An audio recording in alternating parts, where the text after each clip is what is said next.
ଖୋର୍ଦ୍ଧା ଜିଲ୍ଲା ନିରାକାରପୁର ଠାରେ ନିଖିଳ ଉତ୍କଳ ଖଡୁରା ସମାଜ ପକ୍ଷରୁ ଜିଲ୍ଲା ସ୍ତରୀୟ ସମ୍ମିଳନୀ ଅନୁଷ୍ଠିତ ହୋଇଯାଇଛି। ଏହି ସମ୍ମିଳନୀରେ ଖୋର୍ଦ୍ଧା ଜିଲ୍ଲାର ବିଭିନ୍ନ ପେଣ୍ଠର ଖଡୁରା ସମାଜର ବିଶିଷ୍ଟ ବ୍ୟକ୍ତିମାନେ ଯୋଗ ଦେଇଥିଲେ।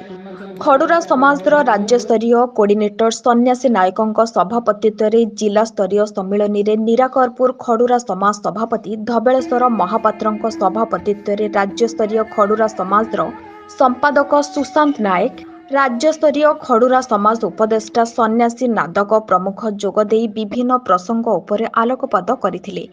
ଖଡୁରା ସମାଜର ସଦସ୍ୟମାନେ କିଭଳି ସଂଗଠିତ ହୋଇ ସମାଜରେ ରହିପାରିବେ ଏବଂ ବିଭିନ୍ନ ଜନହିତକର କାର୍ଯ୍ୟ କରିବେ ସେଥିପାଇଁ ନିଷ୍ପତ୍ତି ନେଇଥିଲେ। ଖଡୁରା ସମାଜ ଲୋକମାନଙ୍କୁ ସରକାର ଆର୍ଥିକ ସହାୟତା ପ୍ରଦାନ କଲେ ସେମାନେ ଅଧିକ ଉପକୃତ ହୋଇପାରିବେ ବୋଲି ସେଥିପାଇଁ ସରକାରଙ୍କ ଦୃଷ୍ଟି ଆକର୍ଷଣ କରିଥିଲେ।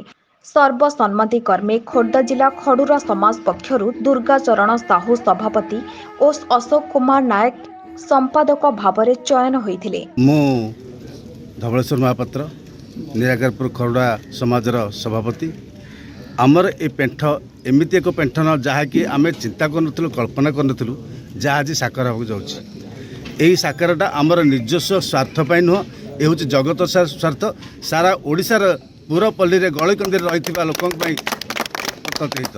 ତେଣୁକରି ଆମେ ଚାହୁଁଛୁ ଆମ ଜାତିର ଗୋଟେ ଏକତା ରହୁ, ଆମ ଜାତିର ମନ ରହୁ, ସରକାର ଆମ ପ୍ରତି କିଛି ଅବଦାନ ଦିଅନ୍ତୁ, ଯାହାକି ଆମେ ଆଗ ଧାଡ଼ିରେ ଆମେ ସମାଜ ବୋଲି ଆମେ ଖଡୁରା ସମାଜ ବୋଲି ଆମେ ଘୋଷଣା କରିପାରୁ, ଯାହାକି ଆମେ ନିଜ ପରିଚୟ ପାଇପାରିବୁ।